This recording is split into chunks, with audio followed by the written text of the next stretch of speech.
Hello and welcome back to Sakura Spirit. Let us continue. Meanwhile, in the village. Good lord, that's loud. There we go. The two guards who had just returned from patrolling the area found their village in uproar. Chaos reigned supreme as villagers fled their homes, screaming about some monster that had appeared at the marketplace. Armed with their weapons, the two rushed off to deal with the threat. Another attack so soon! First those crafty fox crooks sneak in, twice, and now this? Hikage, report. What is it this time? Several shop owners report seeing the same girl enter their shops, take food and eat without paying. Afterwards she seemed to turn see-through and melt away. She was reported nearby, but One? How can one girl cause this much havoc? Oh, those useless guardsmen. Hikage, come with me. We will deal with this one girl ourselves. I don't know if I can. What do you mean? Oh, a spirit. Right. Narumi, I need you to ensure that no one gets near. I'm trusting you with this. Much to the relief of Narumi, the katana-wielding girl approached a nearby shop, with a crowd of people gathered around it. Devious monster, show yourself this instant. Surrender yourself and I might let you go free. However, the moment she tried to enter the building, a large pink mass surged outwards, knocking her back onto the ground. Meow! In the shadow of a nearby building, a figure could be seen rustling about. Upon closer inspection, it turned out to be a girl, seemingly occupied downing several bottles of sake before she dropped them and turned to look at the person who had interrupted her. When she finally moved into the light, it became clear that she wasn't a villager, but a girl covered in slime from head to toe. I spilled that tasty drink because you surprised me. Now I'm sad. What the? You are not welcome here, Spirit. You have caused chaos, and that tasty drink, as you said, was not yours. You're a thief and a nuisance. Leave immediately. I'm not a thief. And what's a nuisance? You're just trying to act like a smarty pants because I don't know those fancy words. Typical. It means you are a bother. You do not belong here. Liar! The forest is my home and this place is part of the forest. Therefore I am not a thief. Everything in the forest belongs to me and my sisters. Including you. What do you mean? Don't try anything funny, Spirit. I have fought against your kind before, and I still stand here today. Hikage, evacuate the people! Seems like the human girl wants to play. Do not belittle my ability to defend this village. Hiya! The girl lunged forward with her katana drawn and slashed through the spirit's body. However, the part that was sliced through sealed up almost as quickly, rendering the attack completely ineffective. That tickles. With the sword stuck inside the slime girl's body, the spirit quickly lashed forward, spraying several jets of the slimy substance at the female guard, who soon discovered that her clothes began to melt away. Oh, for Christ's sakes! Let's see how confident you are without your sword. And clothes. Humming the last part with childish playfulness, the slime girl pushed the swordswoman down onto the grass, the slime that had been splattered onto her starting to harden, causing her to stick to the ground. Oh, for Christ's sakes. Ah! What the? Let me go! Cheater! Devious fiend! You're the one who tried to use the sword against me. Don't you know that girls like me can easily avoid such things? Besides, this way I can continue eating in peace. Now be a good girl and stay here while I grab some more yummies. Never! I will not rest until you have been vanquished. Oh, damn you! It's useless. Once my slime hardens, a puny human like you won't be able to break out of it. Especially one who is powerless without a sharp stick.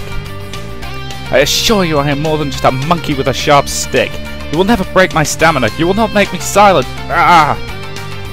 Mio struggled, clenching her fist in an effort to try and free herself.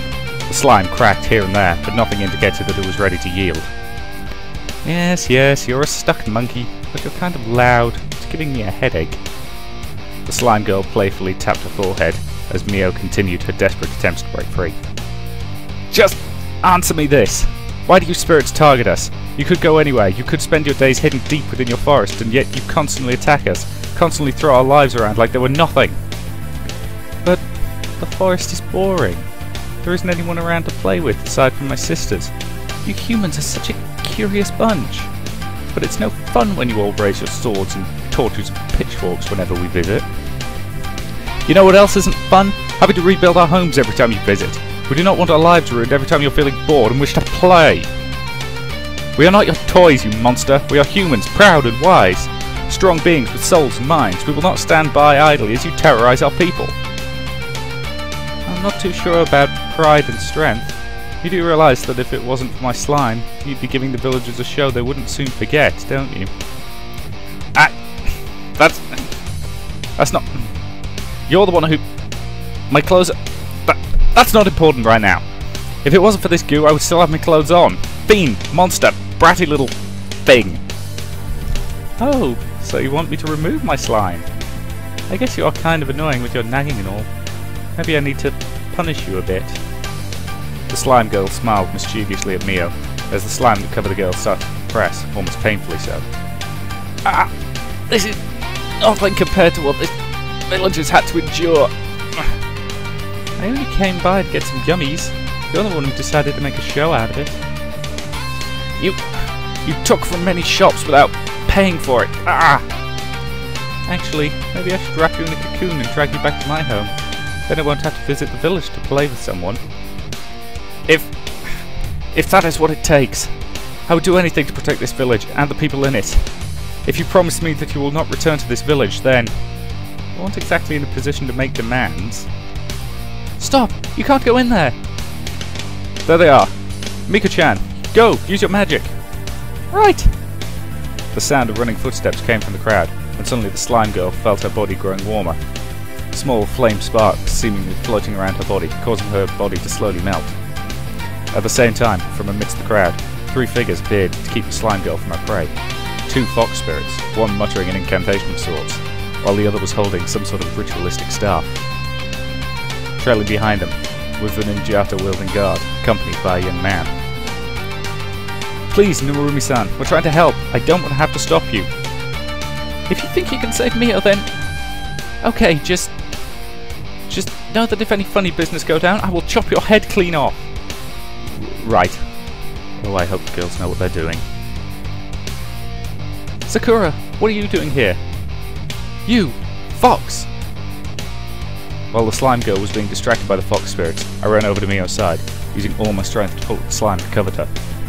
However, all I seemed to manage was a slight tear. Freeing the girl was clearly going to take a while. They're here to help, so use your energy for something useful, like getting rid of this damn slime. Machiko, have you come to play as well? Please, tell your sister to stop her spell, it feels rather tingly. Miko, keep up the good work. No, Sakura, I have not come to play. You are a fool, a bubble-brained moron. Why are you harassing the villagers? If you wanted food, you know well that you could have come to the mansion. Meanie Machiko, you can't tell me what to do. Not to mention, the food from the village is tastier than the fruit at your place. Besides, I just wanted to play with them a bit. But then they started screaming and this monkey girl with a sharp stick tried to scare me away. I will not stand for these insults, just you wait until I am free. Onesame, the spell is almost done. If I keep going on, it might... Just a little more, Sakura. I do not wish for this to end this way. You know what will happen if Miko's spell is allowed to continue. You might get stuck in your midget form for a long time, and I'm certain you do not want that. Leave this village, please. You're gonna melt me? Oh, that's unfair. My sisters won't be happy to hear Machiko and Miko siding with silly humans. When all I was doing was having some fun. I'll be back. And with those words, the slime girl melted into a pool of water, and soon disappeared from sight. Once the slime girl had disappeared from the village, I succeeded in tearing off the slime that covered Miko. However, as the slime shattered into millions of tiny pieces, Mio was left without any form of cover, causing me to quickly cover my eyes. Don't you dare look at me! Scrambling to her feet, the girl rushed away, most likely in search of a change of clothes.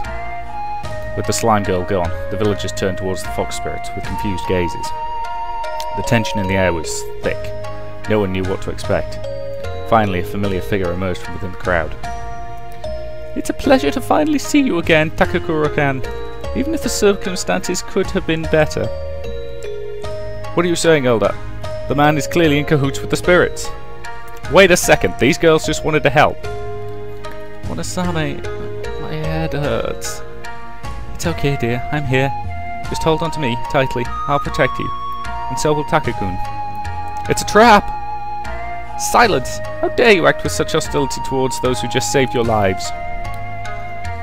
The crowd seemed rather startled by the firmness in the old man's voice, but soon obeyed, some of them feeling rather ashamed all of a sudden.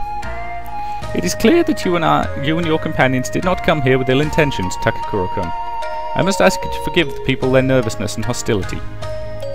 As you have most likely noticed, contact between the spirits and humans has been rather problematic at best. I understand the concern, but will you at least hear me out? Very well, if that is what you desire, then it will be the least we can do for those who have helped save the village upon this day. However, let us wait for the chief to return. I believe it will be important for her to hear what you have to say. I'll go and find her, Oji-sama. Feeling grateful that the elder had granted me the chance to carry out my plan, we waited for Mio to return. Thankfully, the elder brought us somewhere private, where Michiko could tend to Miko without the villagers looking on in contempt.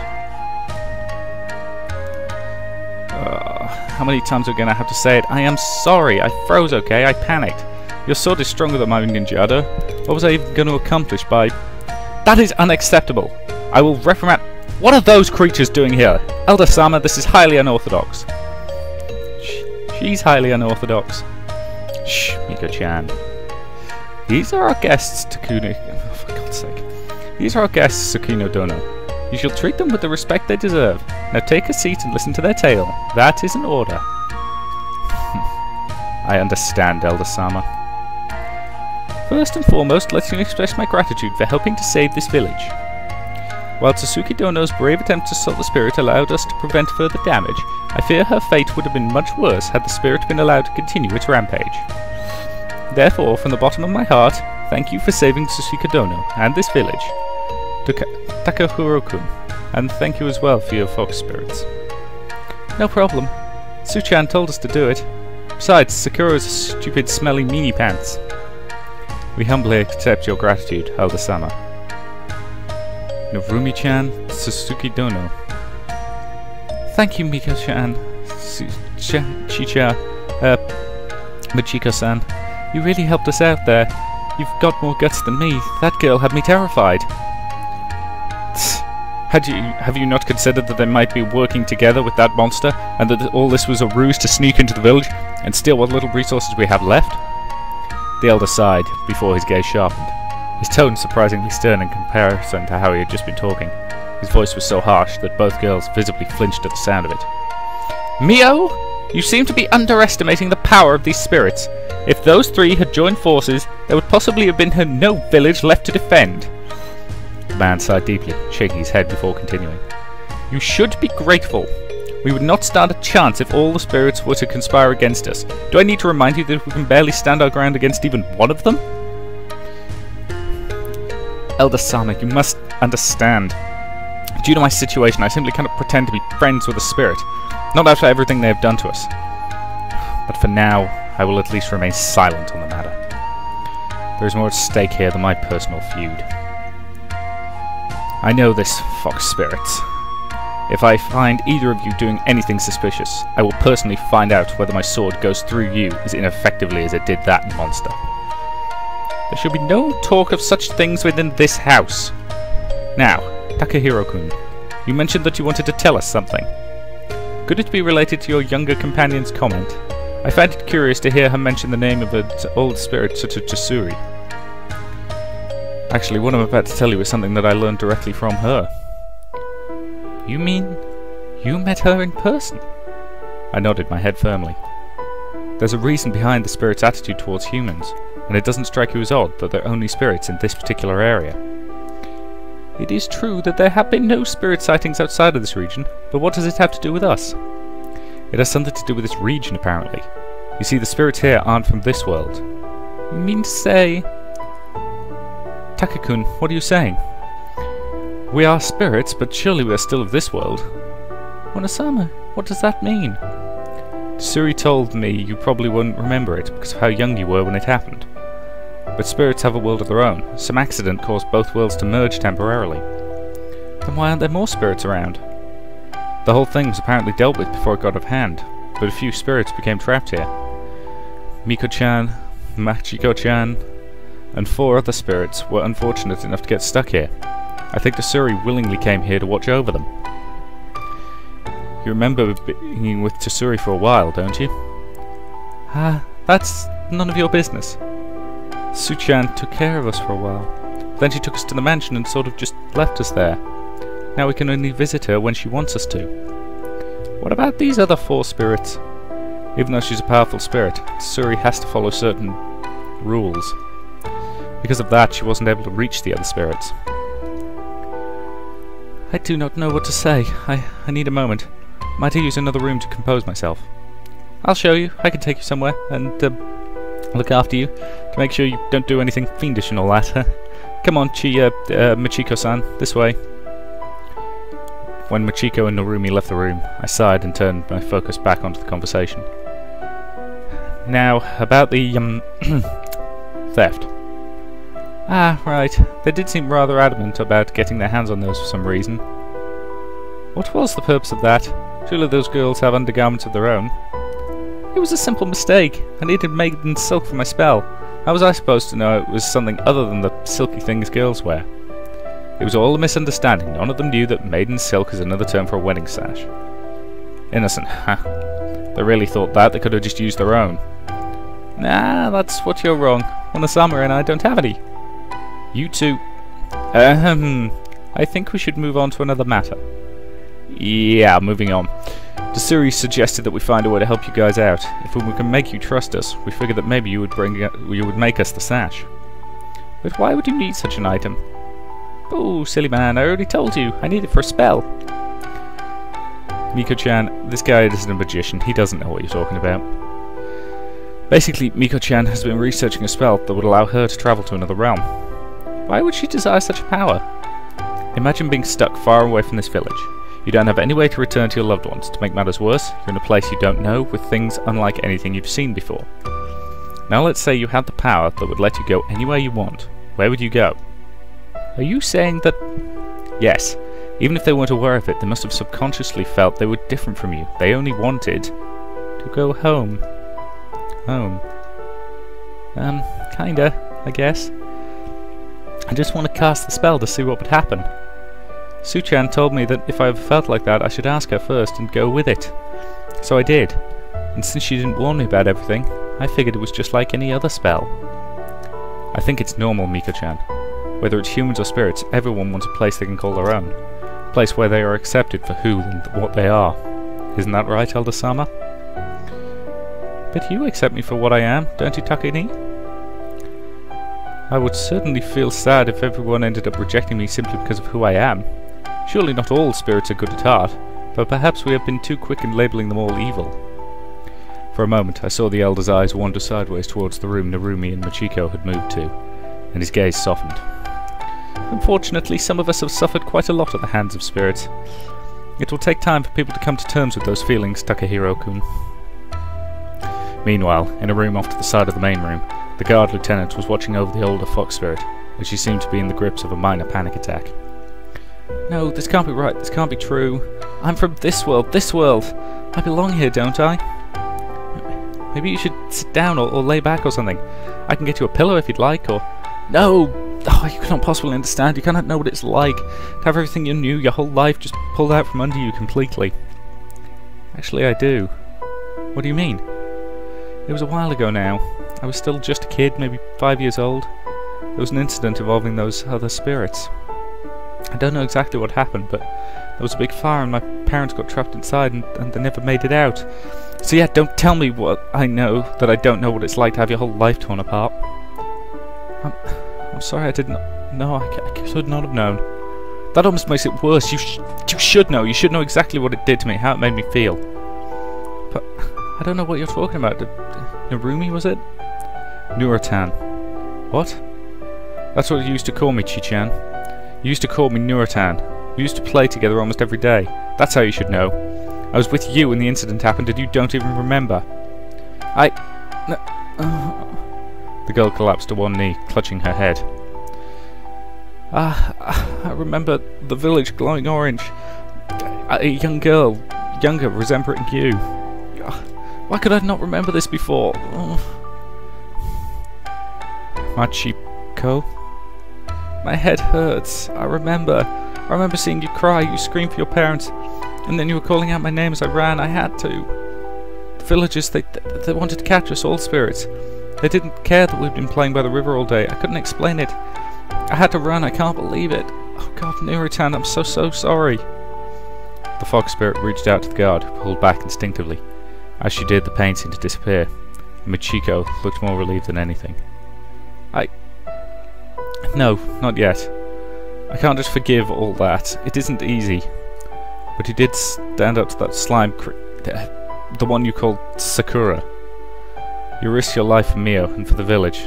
That's probably worth giving you a chance for.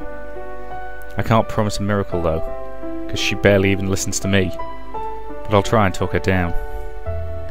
She really isn't the cold, heartless captain everyone thinks she is. Thank you. Thank you for giving us a chance, Nuratan. I promise, Miko and I will do our best. Perhaps you could tell me more about the incident. I'd rather not. It isn't a happy story, but if you do me a favour, I might be more willing to tell you. I want to get stronger. I couldn't do anything earlier today. I couldn't protect anyone. I don't know the brains for magic or anything like that, but Takahiro guy knows some pretty flashy moves. If you get him to teach me some, I'll tell you about what happened. Deal, Chi-chan? I'm not too sure.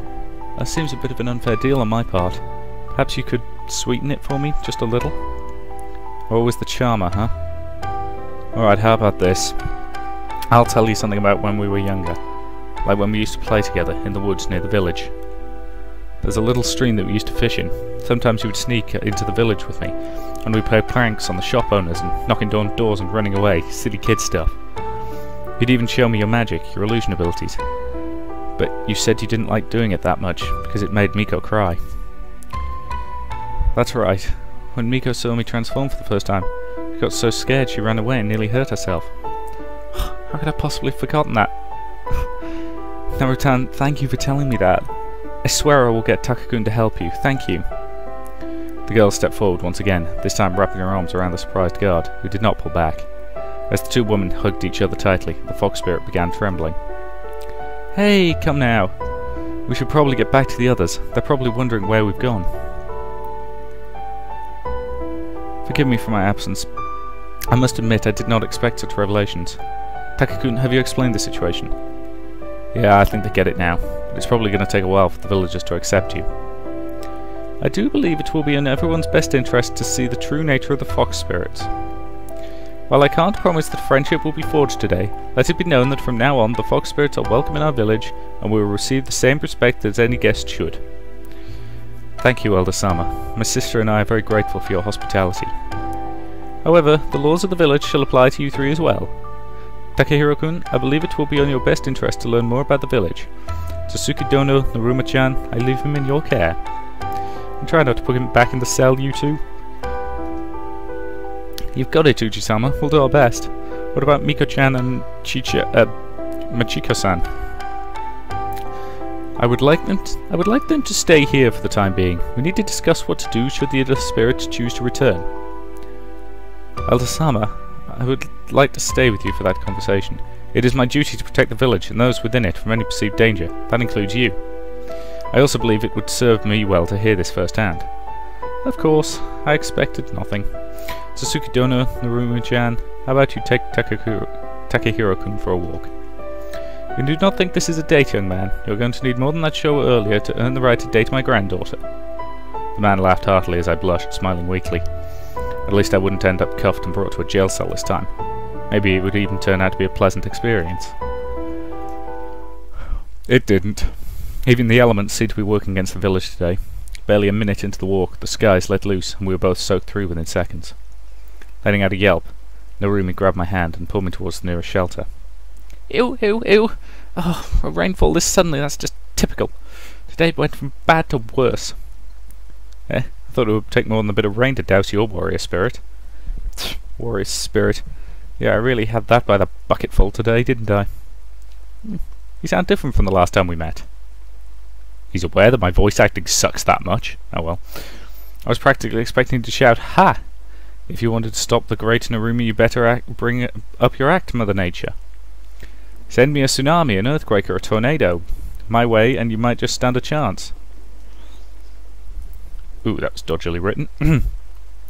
Yeah, well, that was before I realised what a weak, cowardly person I am. It wouldn't take all that to stop me. I'm not that great. I'm just a girl who's trying to impress someone. It just takes a drizzle to stop me. I frowned for a moment, trying to think of how to respond. It looked like her inability to stop the slime girl from causing havoc had led Narumi to feel like she had failed somehow. It was then I recalled a certain scenario and decided to act. I swiftly grabbed a hold of Narumi's shoulder, while my other arm wrapped around her own, almost as though I was about to comfort her. I decided to use a judo technique. Pretending to be the hero of some manga, preparing himself for a secret technique, I shouted proudly. "What? Hey, stop! Tsusurikomi Goshi!" Having practiced judo since I was a kid, I easily spun the girl over my shoulder and onto her back in the rainy grass. My eyes were sharp and they looked down at her, repeating the words I remembered from a certain manga. "If you let one loss break your spirit, you're not suited for the life of a warrior. The stronger the people around you, the more you should improve. You—" "That doesn't mean anything. You took me by surprise is all. You looked like you were going to kiss me and then you tossed me on my back." I wasn't planning to kiss you. And now I forgot my heroic speech. Just get up and grab your weapon, Narumi. If the words won't cheer you up, then let's talk like warriors do, through battle. Wait here." The woman pushed herself upwards and barged past me, stomping into a nearby building. Only now did I recognize it as the building I had been held in the day before. I waited under the wooden slats of the shelter as the rain continued. A few moments later, I heard a loud thud, and through the doors Narumi burst. In her hand she held a ninjata, similar to the one she had used previously, but with a different blade. In the moment before her attack landed, I noticed it wasn't nearly as sharp as it should have been. Hi-ya! It took everything I had to raise my arms in time and grab hold of the shaft of the weapon before the attack crushed my body. Pushing her weapon aside, I darted forwards. Pushing my hand forcefully against her chest, I attempted to open her up for a second attack. "That's it! You're not some of weak... What? You're not some of weak-willed girl..." Oh, God, that's badly written. I'm just going to correct the English here. "That's it! You're not some weak-willed girl who's going to lose her fighting spirit that easily." Much better. Was it that hard to edit this? Jesus. "Shut up! You don't even know what's going on. I'm going to beat the snot out of you and that'll make me feel better." Did you forget one of the most important things in a fight? The woman gritted her teeth and lunged towards me again in a wild, angry strike that would have been ridiculously easy to dodge had she not been so fast. Even though I was faster, the whoosh that shot past me made it clear she was not pulling her punches. "I don't care. It's not important. I couldn't do it. I got scared and I let everyone down." "And that's why you failed as a warrior. I can read every emotion behind your attacks. You're angry at yourself for being unable to stop that spirit, right? Disappointed at yourself for lacking the courage to face them. But you're not some lone hero who has to do everything by herself." I quickly pushed the ninjata upwards. A quick slide of my body, nearly knocking the weapon out of her hands. I quickly raised a hand to flick her forehead before stepping backwards. "Did anyone tell you that you had to fight the spirit on your own? Did you forget that you have friends out there who would give their lives to help you? A hero who fights alone is a hero who dies early. It's why both you and the Tsundere Tyrant weren't able to defeat that spirit." "How? How am I supposed to fight by her side when she's so much better than I can ever hope to be? How can I stand a chance against spirits when I'm just a girl with a sharp stick? Mio lost her sword, but she never lost her resolve. I lost mine as soon as things became dangerous. I'm worthless." The woman snarled as her forehead was flicked, and she quickly lunged forward again, lashing out with her spare hand aimed at my temple. I ducked, slid back, and narrowly dodged the swing of her ninjata. I noticed a change in her stance, which seemed to allow closer range attacking style. "The only limits we have are those we impose upon ourselves. If she's better than you, you just need to keep improving." "Even I have things I want to overcome. That's the thing about martial arts. Why wouldn't you try to talk to her about this?" "Because I can't talk to her. I just need to be strong. She does it without relying on anyone, without bending or yielding, and I can't do it. I can't be like her." Is that really how it is? Maybe you just don't know what the source of her strength is. But in your case, it's just a matter of finding your resolve. Well, there's the problem. I don't have any. I'm just a dumb little girl who needs to be saved all the time. Come on, stop talking like that. Don't you have something you want to protect at all costs? Nothing at all? Not your family, your friends, your village? You just turn up for the paycheck and tell them thanks? You're right. There's nothing. I lost everything. The woman's next attack caught me by surprise. She flung her weapon upwards towards me at full strength, hitting my arm and causing me to flinch.